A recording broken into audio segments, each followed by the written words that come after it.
Welcome back. So, my guess is you're ready to finally become a listing agent. Well, we have great news for you.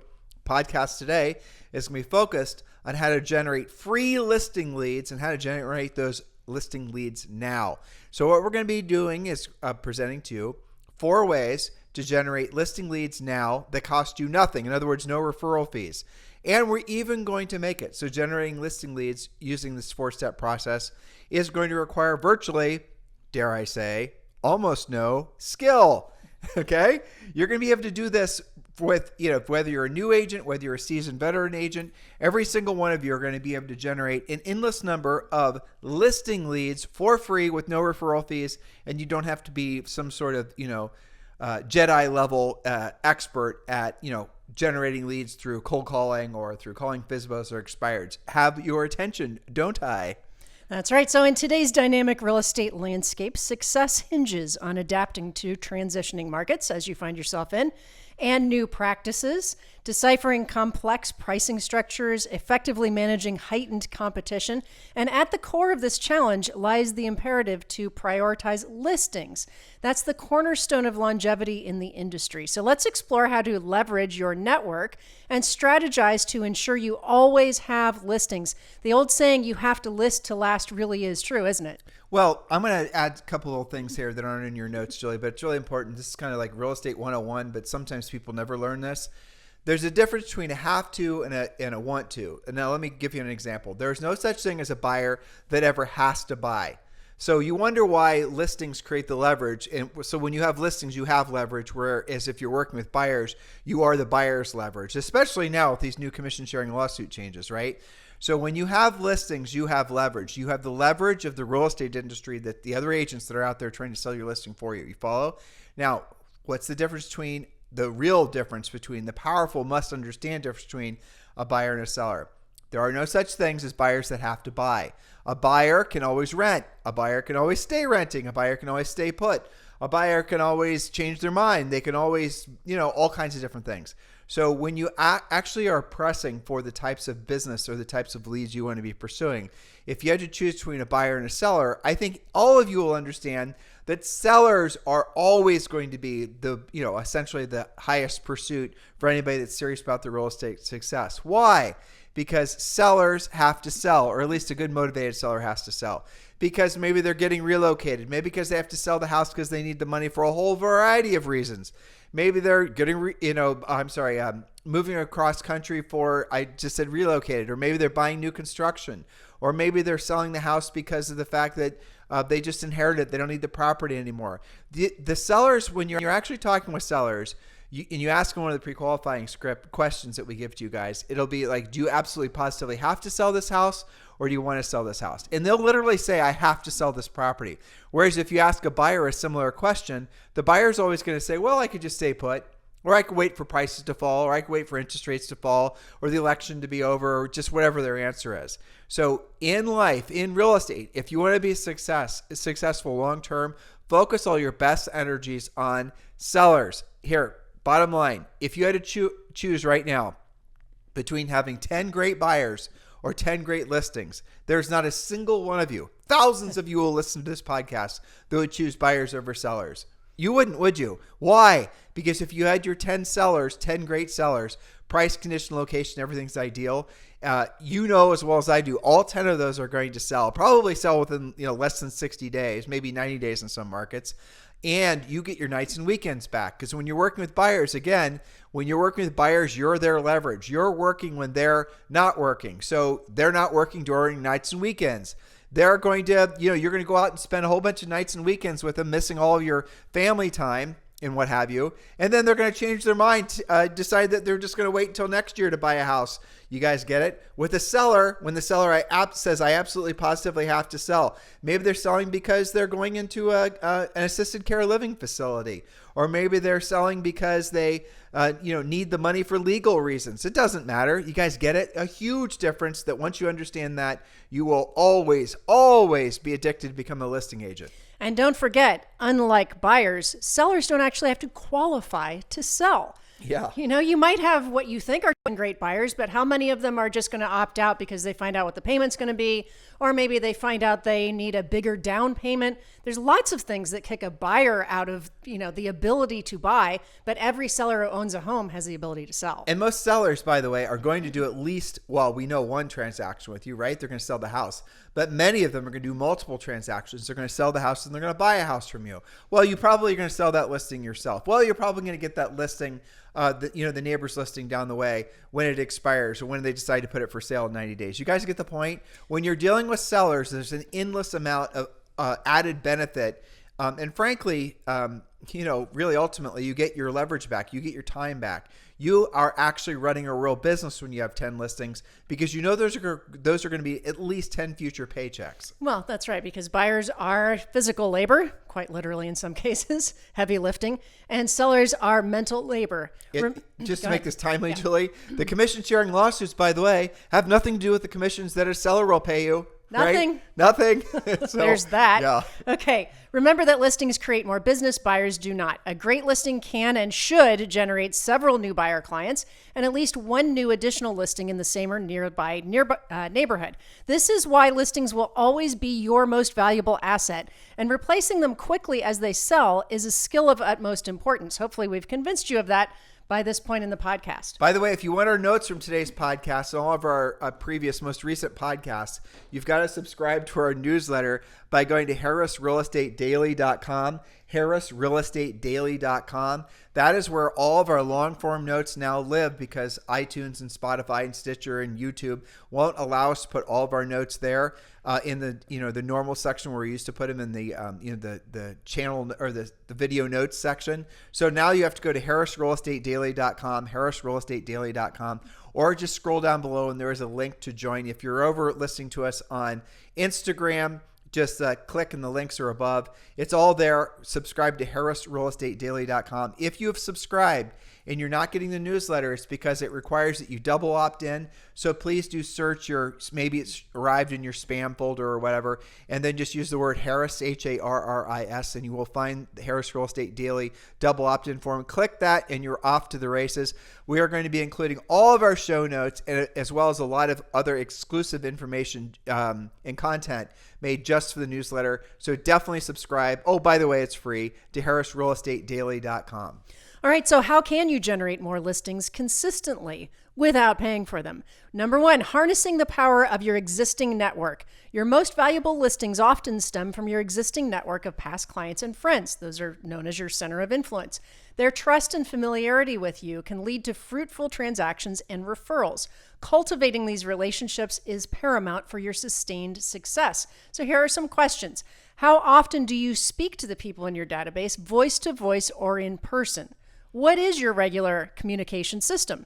Do you prefer pop-bys, calls, lunches, or coffee dates? Maybe all of the above. Now, it's important to interject here, Julie. If they do have a database, well, first of all, if they don't have a database, form a database. Yes. And we do a lot of coaching on that in Premier Coaching, which, platform to use and whatever. But really, I'll give you a secret. The simpler the platform and the CRM, the better off you're going to be. Julie and I are not huge advocates of some of these very complicated drip email campaigns and, SMS campaigns and video campaigns.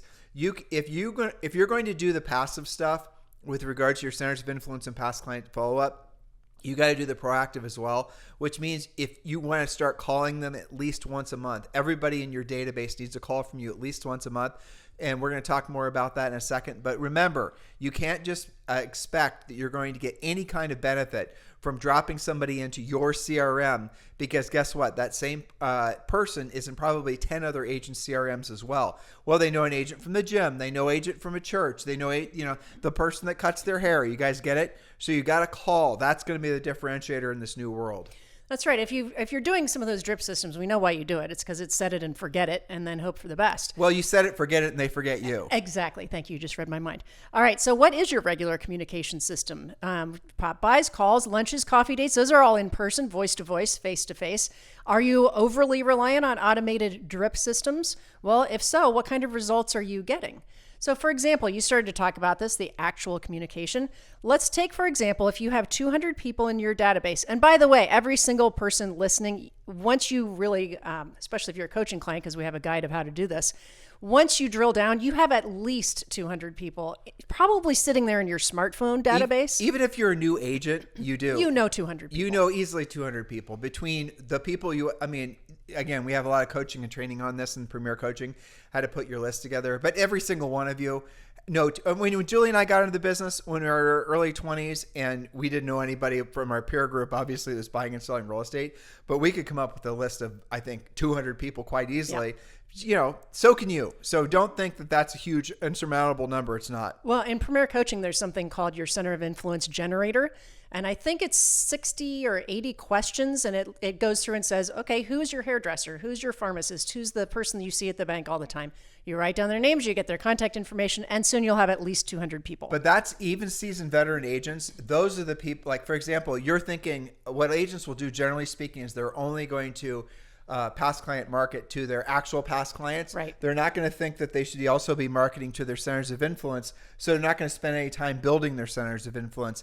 Again, the people that know you and see you every day. Like when Julie and I lived in New Albany, Ohio, we used to go to Starbucks every day, most every day. And then the gal that ran the Starbucks was a gal named Tristan. She knew we were in real estate. She would actually help us get conversations started. There was a long line of people getting coffee every morning. And she'd yell out, "Hey, Tim and Julie, how's the real estate market?" And that was essentially, she became a center of influence that helped us add more people to our center of influence, standing in line every day. People at Orange Theory or whatever gym you're going to. Make sure you're adding from those sort of social centers of influences and not just being overly reliant on the people that have done deals with you. Because again, you're often going to find it's more plentiful if you're consciously building your center of influence and past client list every single day from all the people that you see every single day. There are hundreds of people that might not immediately know your name, but they know your face because they see you frequently. That's right. And you've just defeated some of their objection that was in their head floating around, which is maybe I've only done 12 transactions. That means I've only got 12 people in my database. Or I've done none. Or none. Well, think out of the box. There's more people that know you even if they have yet to transact with you. So let's just say that you've got 200 people in your database and you have 5 conversations every workday. That is voice to voice. That is not texting. That's not shooting a newsletter to them. 5 actual conversations every workday for 2 months. If you do that, when you do that, you'll have spoken to 100% of your past clients and centers of influence, people in your database. What would your business look like if you got serious about those contacts? By nurturing these connections, you can expect a significant portion, at least 10% more. Most of our coaching clients is more like 40, 50% of your network to either conduct business with you yearly or refer others to your services again annually. You guys have heard these percents before, but the problem is that you're not getting those results because you're doing stuff that's passive to communicate with them. You will get those results if you call them.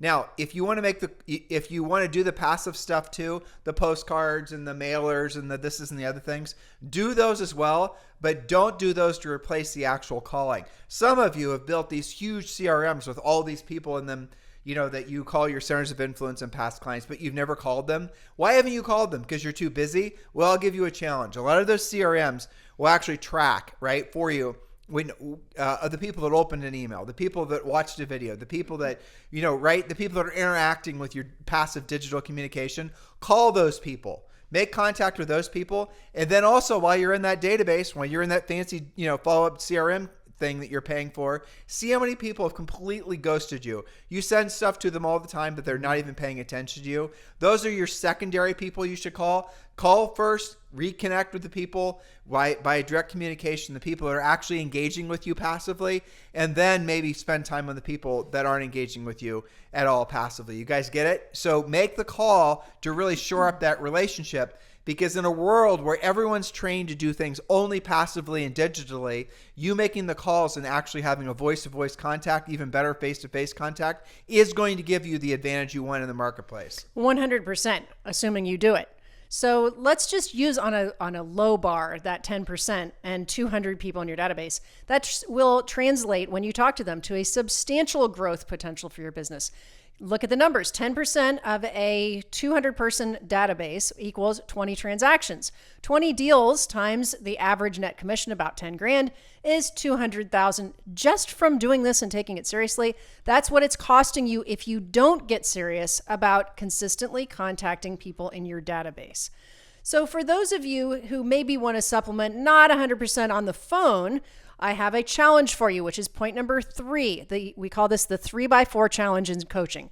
Embrace the 3x4 challenge to expand your network systematically. Dedicate yourself to 3 weekly meetups for 4 weeks in a row, leveraging platforms like meetup.com and local Facebook groups to explore your interests, to connect or reconnect with familiar activities and people. Prioritize your authenticity, allowing genuine connections to evolve organically into real estate discussions. A sample weekly schedule could look something like this. Maybe you go to Orange Theory or CrossFit 2 times a week, 1 coffee with a past client, a book club meeting, and or a pickleball game. The point of what Julie's trying to expose you to is be yourself, doing what you already like to do around other people who are also doing, the same thing you like to do. So you're taking yourself, you like to, pickleball, let's say. And now you're going to be playing pickleball and you're going to be committing to playing pickleball 3 days of the week. You guys like us so far, right? I mean, you're loving the idea of us asking you to do what you already like to do. Yeah. But the key to make it work is you always want to be playing with different people so you can get to know different people. The same goes with like Orange Theory or going to the gym. Let's say you're committing to go 7 days of the week. On Monday, Wednesday, Friday, you'll go at 9 a.m. Tuesday, Thursday, Saturday, you're going to go at whatever time. But choose a different time so you can get to know different groups of people, but you got to go consistently. So if you're going to go Monday, Wednesday, Friday at 9 a.m., go Monday, Wednesday, Friday at 9 a.m. every single time, because what you'll see is there might be 30 people there, 15 of which show up every single Monday, Wednesday, Friday. You're going to get to know those people faster than anything because they recognize you, you recognize them. You're going to become friends with them. You guys get it? This is how you build up these social centers of influence and past clients. But the most important thing is, remember we said low skill. None of these things are going to require a lot of skill because the more people get to know you and they're becoming familiar with you, they already have something in common with you. You like to play pickleball. The easier it's going to be for you to have real estate conversations with them. The easier it's going to be for them to want to send you referrals and trust you because they know you. They basically are friends with you at this point. You guys get it? This is one of the core ways that the biggest producing agents on planet Earth have always been and always will be the biggest producing agents because they've taken an organized approach to frankly doing what they already like to do. Now, very well said, but none of this counts if you don't actually use the most simple script in the world, the Ford script, which isn't even really a script. It's a memory jogger. It is a conversation outline where you talk about family, occupation, recreation, and dreams. So I envision, somebody listening to our podcast and them going home to their spouse or partner and saying, all right, I heard this great podcast. They said I'm going to get all this business if I just go to pickleball 4 times a week.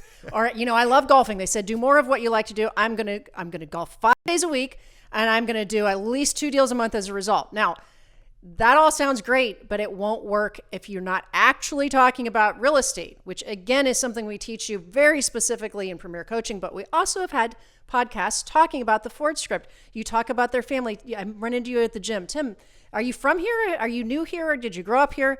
And you talk about your family. They're going to ask me a reciprocal question. Oh, I moved here from Texas. Then you talk about occupation. What is it that you do? What is it that I do? I'm in real estate. Now you've just opened the door to have a real conversation about real estate. If you're not doing that and you're just doing the fun part, then you're not doing the work of real estate. Right. So you have to integrate over time conversations of real estate. But here's what will happen. Remember I described when Julie and I'd walk into Starbucks and Tristan would say, hey, Tim and Julie, how's the housing market? The same thing will happen when you walk into, let's say that Orange Theory, class. You're going to have people that are going to ask you about real estate. You'll have people that start realizing that you're the go-to real estate person in that particular class, and they'll start, bringing you leads. Yes. My neighbor's putting my house for sale. This is really how it works. Now, remember, this is just an overview of what we teach you in Premier Coaching.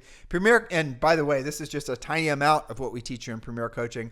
All of you should be taking the next natural step in your real estate careers, especially because of this market, and joining Premier Coaching. Go to premiercoaching.com, or just click the link below in the show description for today, and you can join Premier Coaching directly that way.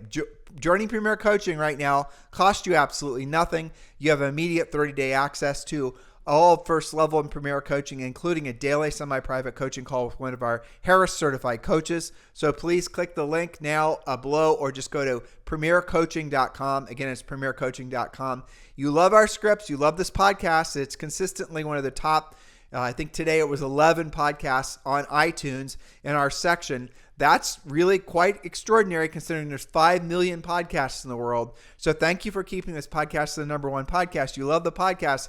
Imagine how much you're going to love the coaching program. So just go to premiercoaching.com, or click a link below in the show description. You can join right now for free. Julie, point number 4. Point number 4, again, getting more listings, because listings generate more business out of your database, your past clients, your center of influence, your professional center of influence. We also have to make that list bigger. So point number 4 is strategic expansion of your sphere. So if 200 people in your database equal 20 transactions using the 10% rule, then 300 people will create 30, and so on. So how do you expand your sphere strategically? There are 3 ways. But we really should drill down on this. So statistically, what Julie's saying is correct. But the problem is you guys are saying, well, I've got 200 people, but I'm not getting 20 deals out of it per year. I'm barely getting 2. It's because you're not calling them. Right. It's because you're not actually face-to-facing with them. It's because you bought in the idea that you can essentially just, drop off forget-me-not seeds in April and pumpkin pies in November. And, even this next idea that Julie's about to share with you, or the point number 5 she's going to share with you, that alone is not going to replace the calls and the direct contacts. Yes, the database existing and you sort of dabbling in it now and then by itself will not get you the results you're looking for. So don't be pissed if you don't get the results that we're, explaining statistically you should be experiencing if you're not willing to do the real work of real estate. Which, by the way, is pretty easy in the scale of things, what we're talking about today. Oh, right? yeah. You're calling people that you already have a relationship with, that you hopefully know, love, and trust, and they know, love, and trust you, who are going to want to hear from you. And it does count contact-wise if you're talking to people IRL, as Zoe would say, right. While you're over playing pickleball, if you are talking with someone about real estate, and your real estate treasure map, which is your business plan, requires that you have 5 or 7 direct contacts a day, and you're talking to somebody while you're even at the kids' soccer game that you go to every Saturday and at the same time, and you guys get it, and you're talking to different people and it's conversations about real estate, that counts. Only if you do it, yes. Okay, so 3 ways to expand your sphere, your database. A, we've talked a lot about just recently here, and that is pursue activities you genuinely enjoy, like hobbies, sports, fitness classes that naturally connect you with like-minded individuals. That's number 1 because we know you're most likely to actually do it. Charities really are a big honey hole for that too. That's number C. Yep. Yes. Okay, so the second one is B, engage in business networking opportunities, including groups like BNI, Chamber of Commerce meetings, Toastmasters, because that forces you to speak in front of a crowd.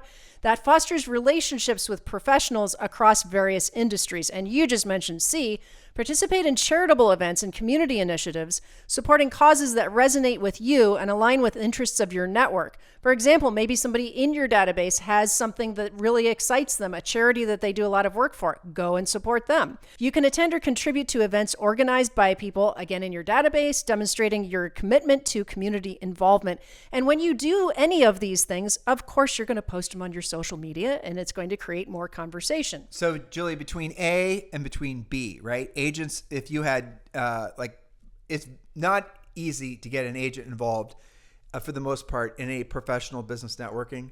It is easy. On what it is, yeah. It is easy to get an agent involved in their hobbies. That's why it's first. Yeah, exactly. Because we're not stupid. So don't overthink this. Like if I were to give you a list of I remember when we started coaching Rob Johnson in Greenwich, Connecticut, he never did, never will do any actual direct over the phone, prospecting to people he doesn't already know. But he will call his centers of influence and past clients. But he will essentially do the social things he was already doing, and he will bring up real estate, or at this point bring up real estate with him. And he has built himself a spectacular business where he earns millions and millions of dollars per year. Yeah, and you make a good point because it's specific to you, the individual, and what you're interested in, but also locally, right? So we have clients in Laguna Beach. So for them, it makes sense to do the farmer's market and to do the beach cleanup. That's a very Laguna kind of thing. I have a coaching client, Jenny Wells in Hilton Head. She belongs to the yacht club. That is a Hilton Head, very specific thing that makes sense for her to be more embedded in that community. So think about that and know what's going on and make yourself that hyper-local person. It'll help you know your market better anyway. All right, so the bonus point number 5, client appreciation events. Now, we're not going to go too deep into this because we have a podcast series about this. We have a big section in Premier Coaching, which is a comprehensive 12-month system for planning large-scale as well as intimate gatherings for client appreciation events. And by the way, you don't have to do these just around the holidays. Actually, doing it around the holidays is the hardest time of year because everybody's being invited to all kinds of different things. So almost always it's better to do it like if you're already attached to, for example, Julie's calling it client appreciation events, but you could just call it, a party at Bob's house. And meet up, whatever. Exactly. And you don't have to even formalize it, right? Yeah. Have a party at Bob's house and all the people that play pickleball can come over after the pickleball tournament, which is on Saturday, and have, that kind of thing. Those types of things matter. And you do those on a regularly scheduled basis, you're going to build more goodwill and more friendship and more center of influence than you can possibly imagine because people are essentially associating you with being a good person who likes doing what they like to do. Oh, by the way, you also are in the real estate business and they just realized they're getting transferred and they need to sell their house. And they happen to know you through pickleball. Oh, what other little bonus here? None of this business costs you anything. Yay, go you. Right. We're asking you to do more of what you like to do when you like to do it. Y'all like that. And none of these things have any referral fees associated. Now, I have a challenge for our listeners who are saying, okay, it sounds like I can do all that, but they're going to go through and they're going to maybe cherry pick a few things. They're going to go, well, I do need to communicate with them more, but I'm going to do it my way and I'm going to do it when I feel like it. Okay. Some of you, sadly, in the next 30 days or less, are going to drive through your community and you're going to see some other agent's sign in one of your past client or best friend's front yards. And you're going to act like you're all pissed about that. And it was your listing and you should have had that. And then you're going to think back to this podcast and you're going to say, you know what? I should have taken action faster. I shouldn't have just been dripping on them because apparently the person they listed with was tighter with them. Because I guarantee you, almost without a shadow of a doubt, that agent that you're now mad at because they got your listing probably didn't door knock to get that listing. Probably that was not a for sale by owner that they called. It's probably because they know them from golf and they talk about real estate. Or maybe they call them regularly like you're supposed to be doing. Perhaps they took them to coffee last week. So don't get mad if that happens. Here's what you do instead. You kick yourself once and you say, I'm not going to kick myself twice. Instead, I'm going to join Premier Coaching so that I can have coaches who are teaching me how to do this more comfortably. And that's a very simple next step for all of you. Just go to premiercoaching.com, premiercoaching.com. The link is below in today's show description. Like I said, just go to premiercoaching.com. Listen, we just gave you a bunch of information that should hopefully give all of you a real boost of confidence because nothing we asked you to do is a complicated script. Nothing or cost money. Or cost money. All of you can do all of these things urgently. And the best news is when you listen to the interviews that I'm doing right now, that's only going to be available to our newsletter subscribers, harrisrealestatedaily.com. This is where you subscribe. You're going to hear that the most profitable agents who've been in the business the longest get most of their business. By most, I mean like 75, 85% from centers of influence and past clients. And the reason they get it from those sources isn't because they're doing some fancy digital drip campaign. It's because they call them on a regular basis. By the way, the calling and the direct contacting is even more important the higher end real estate you're selling, which is counterintuitive because many of you believe, well, they're too busy or they're too, they're not going to want to hear from me and they're not going to want to get a call. The exact opposite is true.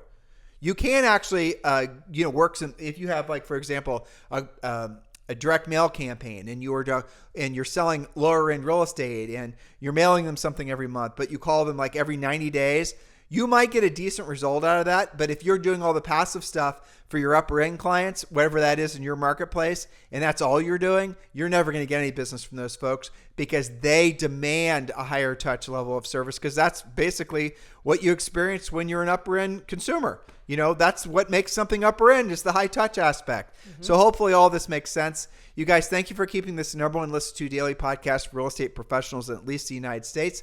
We'll talk with you on the show tomorrow. Have a fantastic day.